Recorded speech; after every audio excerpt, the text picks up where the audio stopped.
I reminded Ted he still has 10 minutes, so if anyone would like to ask a question. But I would also like to add that beautiful quotation that he gave of the garden in our hand. If he would give it to me, I'll have it written up, so I'm sure many people would like a copy of it. And Ted, 9 years ago, was often mopping up my tears, and you nearly had them then, Ted.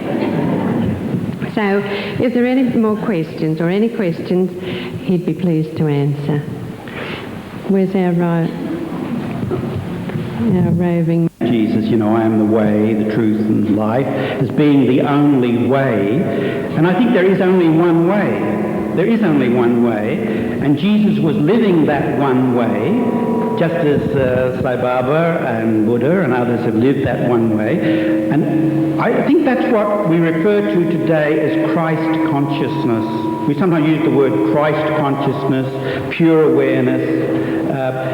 There has to be within all of us a rebirth. And Jesus said that, you've got to be born again unless you're born again. And I think it's this rebirth into who you really are, which is the path of all the avatars are demonstrating, including Jesus.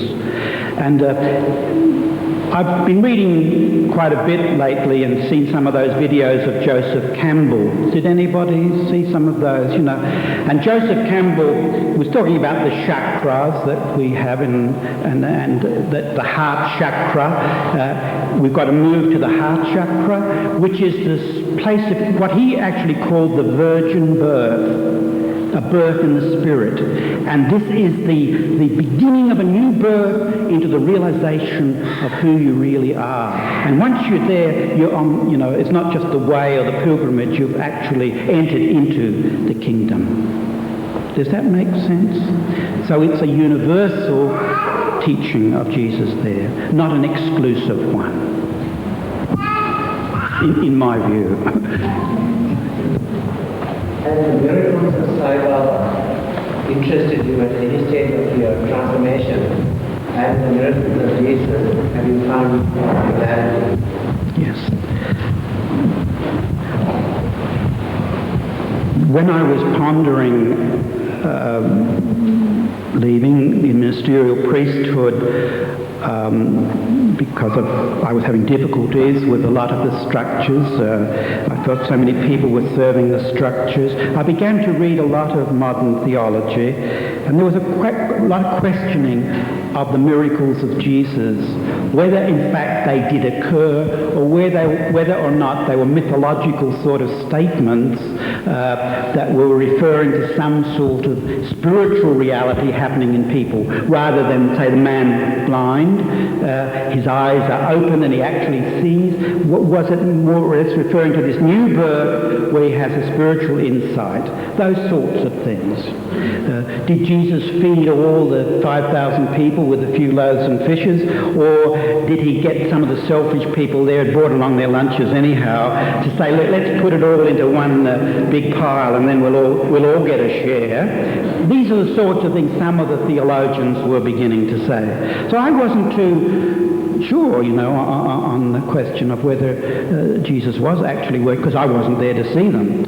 So when I first went to Sai Baba, and I'd read books like Howard's Man of Miracles, they did interest me. I must confess, I was interested to say, whether or not he really was a sort of magician that was producing things, or whether he had powers over energies, were these seedy-like powers, or was this done with great love, Well, I have been privileged to see it close hand.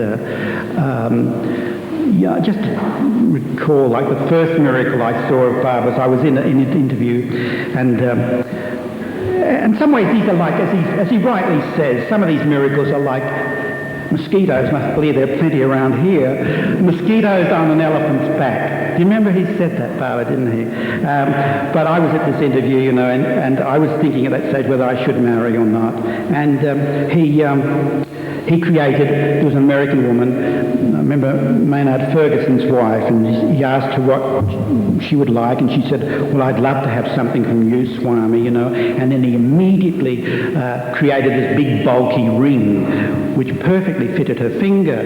And I'm looking at this, and I'm not very far away, you know, and I thought, So opposite me there was this beautiful Indian girl, and she looked shy and demure, and I thought, well, now she wouldn't ask for a ring, and I thought, I wish Baba would give her one.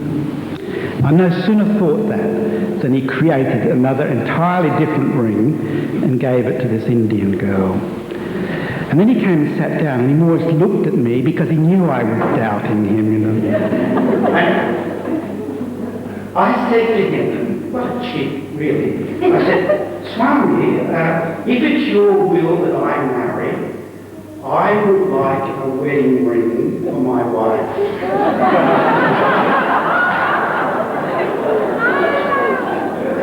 And he looked at me and smiled. He said, you're not married. I can't give you a ring. And if you marry, I will. In the meantime, he said, for you. And the way he pointed, he said, for you. And he went like that. And he held up the medallion and he looked at everybody and he said, the Sacred Heart of Jesus. And then he gave it to me. And I think at that point, I had this great realization that with all my phony little mind tumblings about magicianship and all of that, I was in the presence of something beyond my imaginings. And I got up and walked over and kissed his feet. And from then on, of course, I think it's the growth that's occurred from a number of visits, but not in the miracles alone, Sarah. What has impressed me, and perhaps John Howie so much, is the teachings of Baba. People focus on the miracles, as Baba says, often. And they listen. Those mosquitoes on the elephant's back, and they neglect the teachings.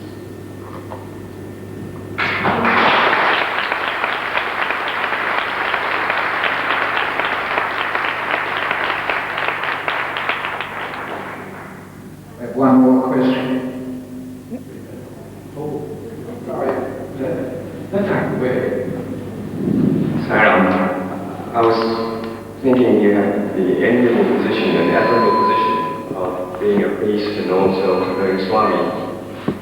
We have here many people of different races and different religions. And you have said that Swami said that it comes not create a new religion. Is it then the onus upon us, the Sai family, to return to our churches, to return to our temples, with Swami's teachings behind us, so that we become beacons of light in those particular temples and churches, so that they become filled, not being empty, as we heard in the statistics mentioned yesterday. Can I ask your opinion about this, please? You heard the question? Again, I go back to that saying of Buddha, you must be a light unto yourself. For some people, I'm sure within their heart, Baba will lead them back into their particular traditional faiths and religions and be the motivator there of love. For others, they may move completely beyond any organized religions. Always remember, religions are always in duality. Always in duality. And the tendency is for separation to occur. And this realization of your divinity prompts you in seeing everything as one. And so some people may not enter a church or a temple, but they're in the temple of the universe and the temple within themselves, and they live that. And that may be the path that some are following in our time.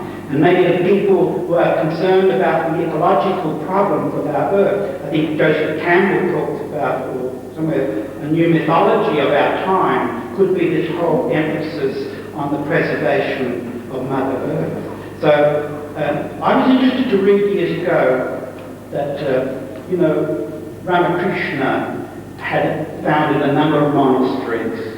And I understand, perhaps I could be corrected on this, there is one of these monasteries in the north of India where there are, I don't think there are any rituals, there are no pictures, there's no cult at all.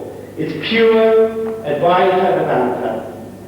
And so some who feel called to that point in their evolution will move to that kind of setting, rather than in conventional monastery with its rites and religious. Now, I'm not knocking any of that, but did you get the message of Baba that all of that will not bring you liberation? It's only purifying your mind, consciousness, turning you inward, because you're already